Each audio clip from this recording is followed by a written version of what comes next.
Morning guys! Welcome to Sydney.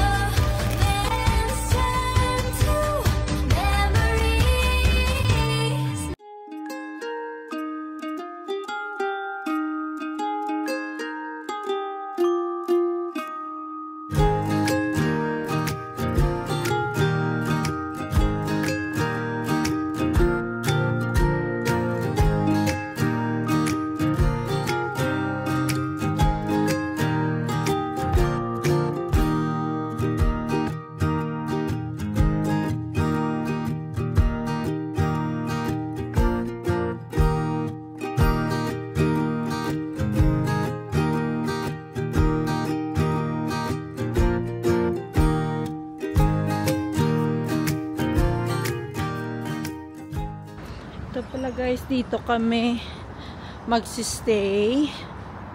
Yung pangalan niya ay Kit, something like that. So ito siya yung mataas na building. Oh. So ito yung nakuha ni Chris na accommodation for us. Malapit lang dito sa Darling Harbour. Ito guys, papasok kami. Anong number natin? 702.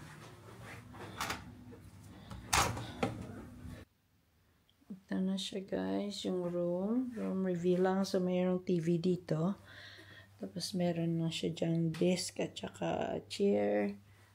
Tapos dito meron din yung sabitan ng damit, ironing. Tapos yun, yung box na to, maliit lang siya pero maganda naman. Yan, tapos yung may mirror dito, kasi dito yung vanity nila, parang hugasan ng pinggan kasi meron din dyan mga ganyan-ganyan. Meron din mini fridge. Meron din silang mini fridge dyan. May kettle. So, maliit lang siya pero malinis, which is how I like it. So, yun. Ayan, yung bed namin dyan. So, dito naman yung bathroom. Ayan. Maliit lang siya. Yung toilet dyan. At saka yung shower. So, may dala na silang mga ganyan. Body wash, shampoo, conditioner. Yeah. Maliit. It reminds me yung sa Singapore kami. Maliit lang.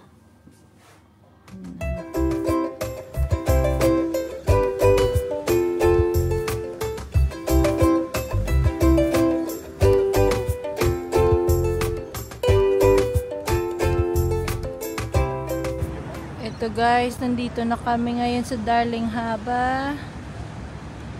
Diba ang ganda? Oh. Look. Yan. Yan. Buildings.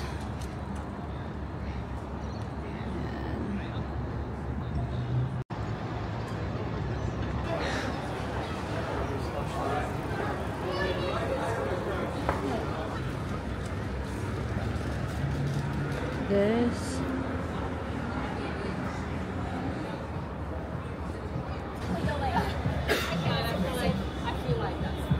May mga shops din sila, but mainly souvenir shops.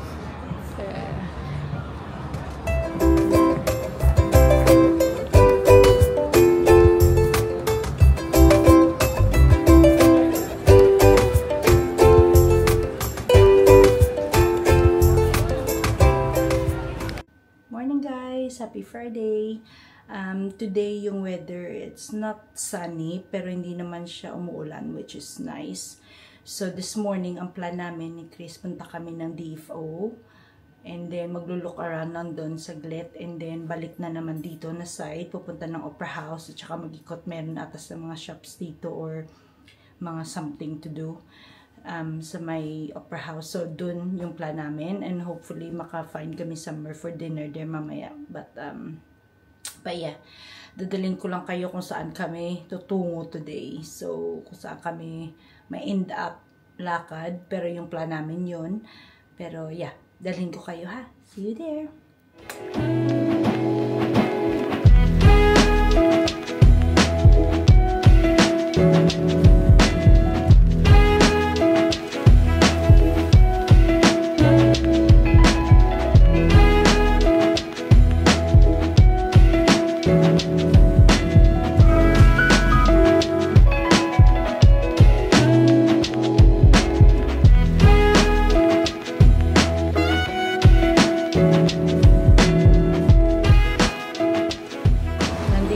kami guys sa DFO.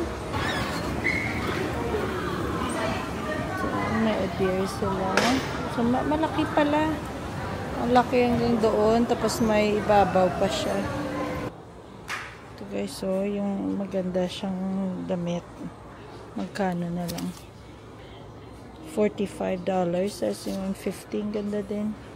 Itong kinuha namin kay Isaac. Kasi pag $19 na lang siya. So, kukuha ko yan. May nakita si Chris eh. Marami silang sale dito sa Adidas. Up to 70%. So, kung may makita kang good deal, grab na. Mayroon din pala silang mga sapatos dito din.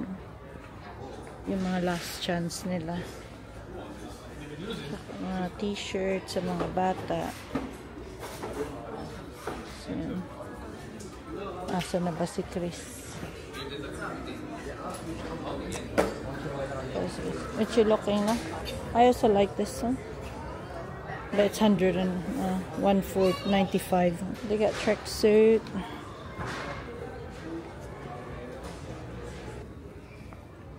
May mga sapatos din sila. Marami silang sale.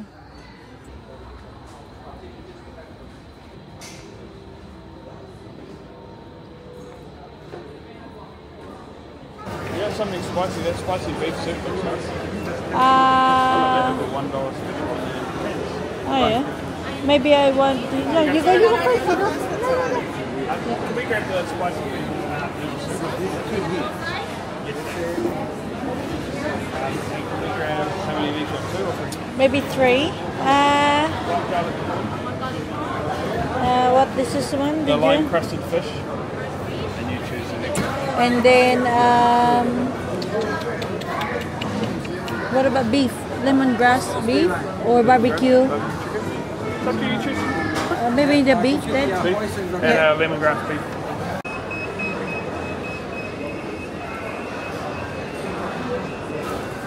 Ito ng lunch namin.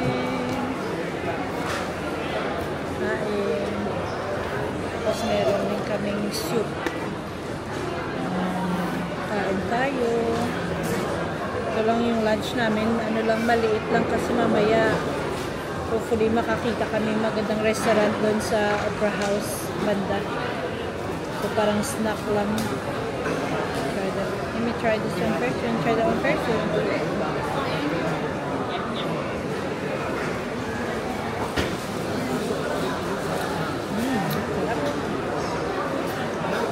Yum.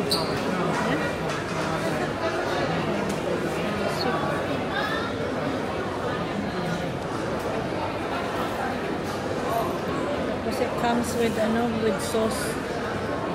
So hopefully masarap. Meron din kaming kinuha na chili mayo. So try natin yung chili mayo with prawn siguro.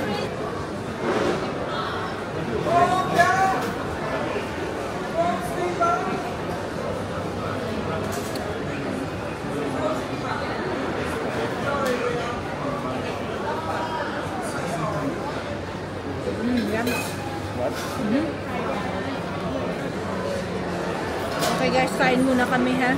Ito yung magagandang places nila dito. Oh, may Michael Kors. Diyan.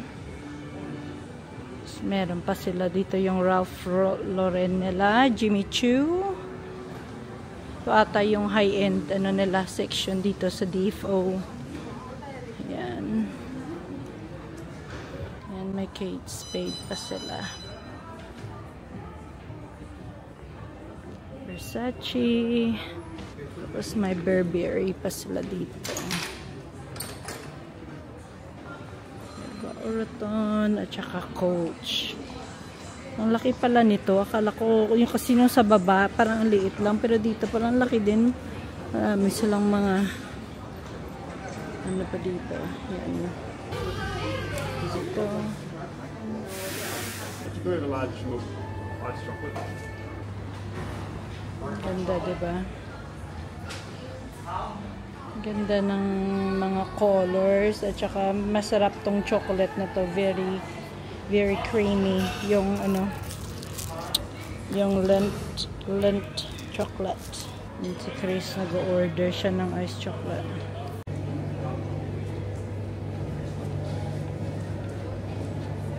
Okay.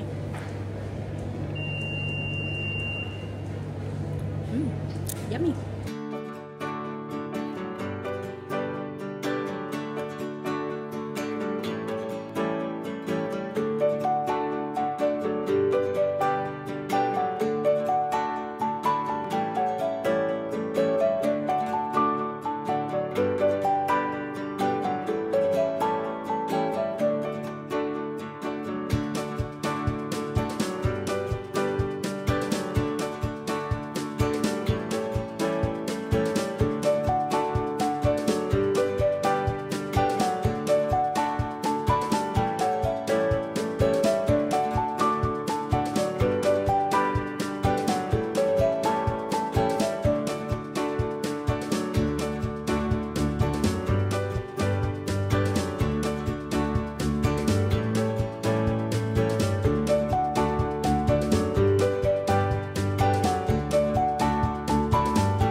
Dadalhin muna namin yung mga na-shopping namin dun sa sa DFO. Dalawang DFO pala napunta namin.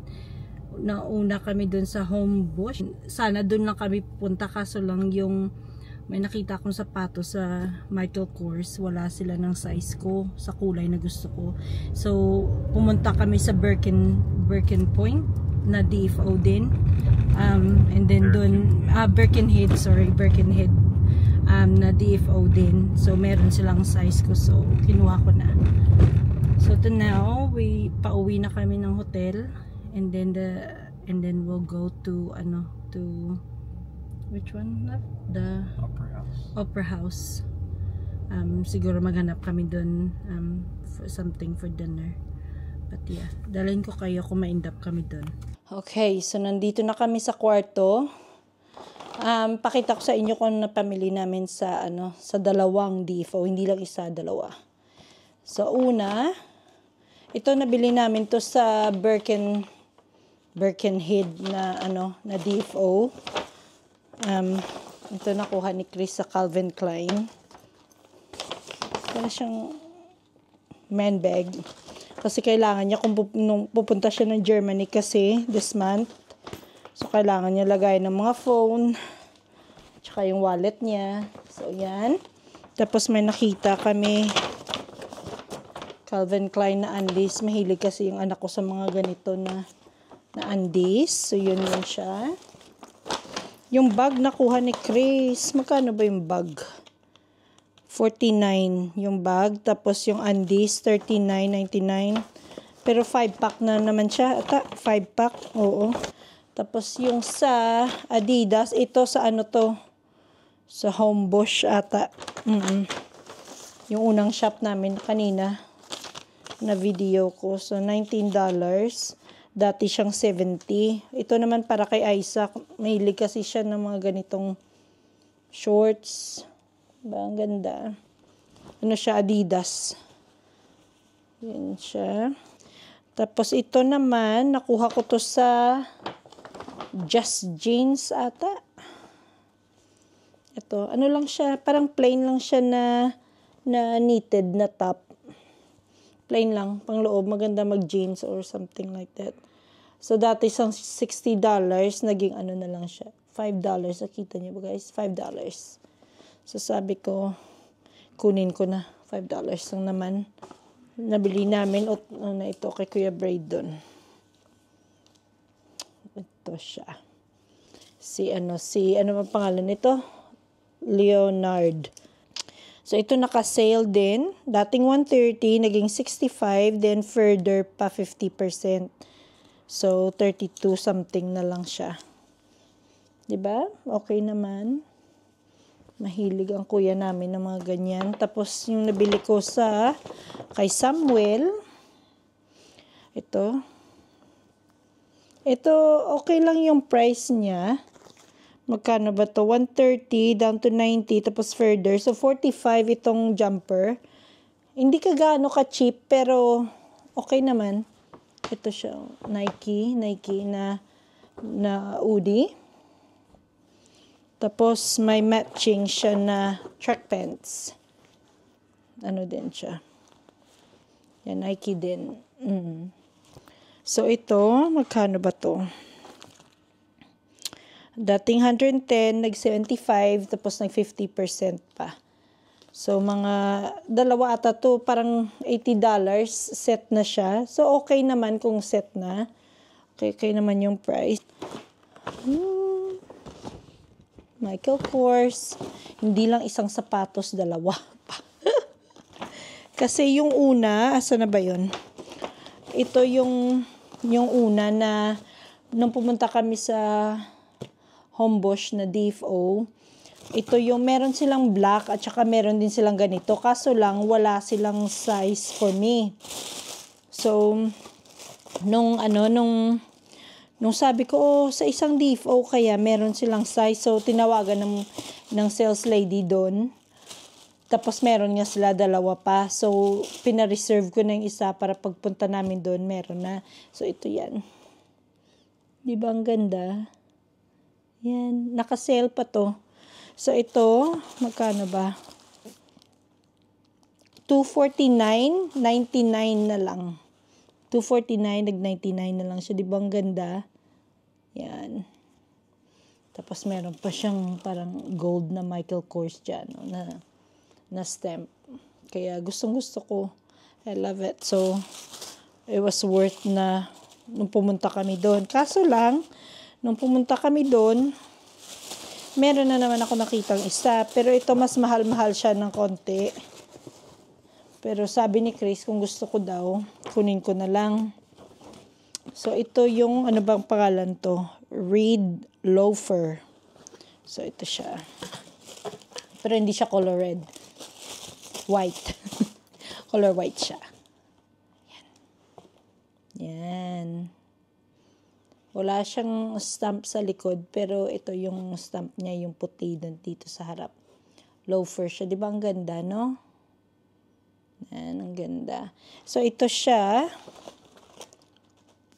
Walang price. Pero dati itong 277, naging 40%. So, 167 na lang ito. Sabi ko, ba't hindi ito naka 60%? Kasi may sale sila. So, excluded daw to sa nila sa sale. Kasi kararating lang daw to nung Monday. Kararating lang daw dito nung Monday na stock. So, hindi nila malagay sa 60% off. Kagaya ng iba nilang stock. But not too bad naman. 40%. Not too bad. Di bang ganda? Maganda siya. Para siyang yung niya, parang crocodile skin, parang ganun. Maganda. Nagustuhan ko kasi yung Michael Kors na sa mga sapatos, very comfortable. Kaya ito, puti. Nagustuhan. Meron sila ito, yung kulay nito white at saka black. Pero nagustuhan kong white kasi mas bagay sa skin tone ko yung white, hindi yung black. Kaya yan yung na-shopping natin today. So hopefully nag-enjoy kayo sa ating mini haul ng ating shopping. Tapos ngayon mag-freshen up lang kami ni Chris. Tapos pupunta na kami ng Opera House. Doon mag-walking kami doon, see what we can see. Tapos tingnan namin kung saan kami magdi-dinner doon. Kaya we'll take you there, ha? Kung mag-end up kami somewhere there, I will take you para pakita sa inyo kung saan kami magdi-dinner. Kaya yun lang yung mini haul natin sa napamili. Hopefully nag-enjoy kayo.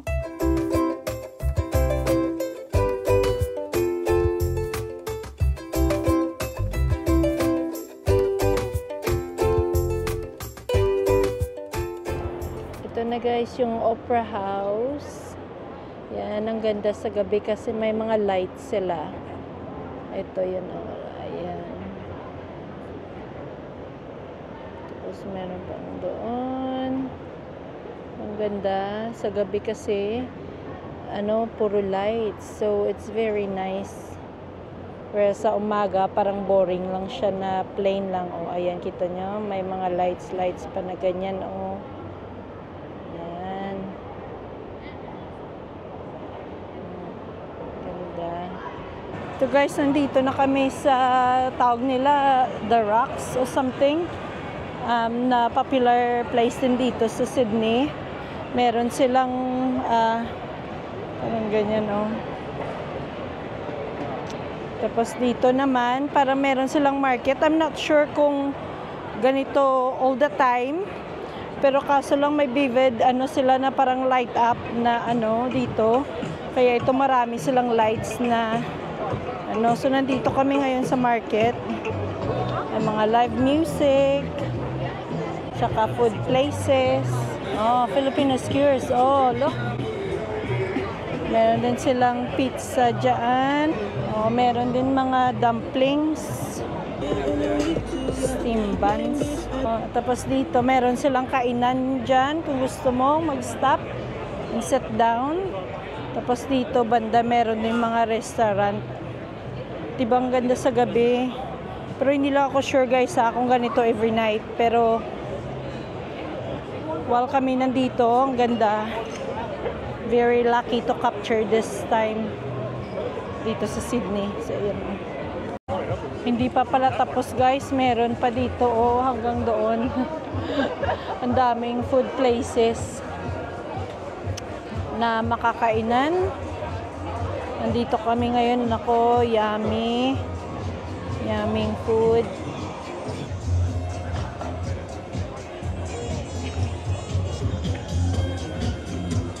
Ayan guys, yan yung Harbour Bridge. Ibang ganda. Ang daming tao dito tonight. Ang ganda. Ayan guys, yung yung name na Vivid. Yan. And tapos dito yung sa gilid niya, yung Opera House kanina, yung video ko din. Ayan siya. Ang ganda sa gabi kasi may lights.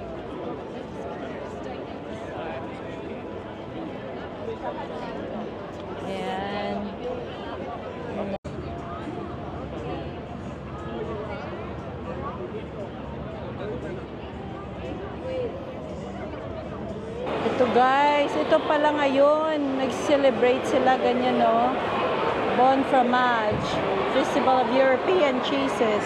Kaya pala ang daming tao dito. Lahat drinks at saka cheese, may mga binibenta. Tapos nandito kami, asa na ba si Chris. Tapos marami pa ulit. Food places ulit dito, Diba, ang dami. So, nag-decide na lang kami na magbili na lang dito sa mga market na food place kaysa sa mag-sit down kami doon. We'll try different food. Try natin. Yum. Yum. Ito guys, si Chris mag-order siya ng chicken and chips ata.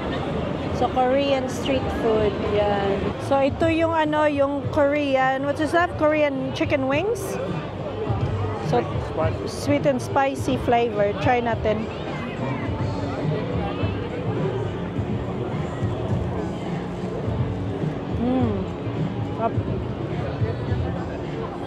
Kain muna kami guys.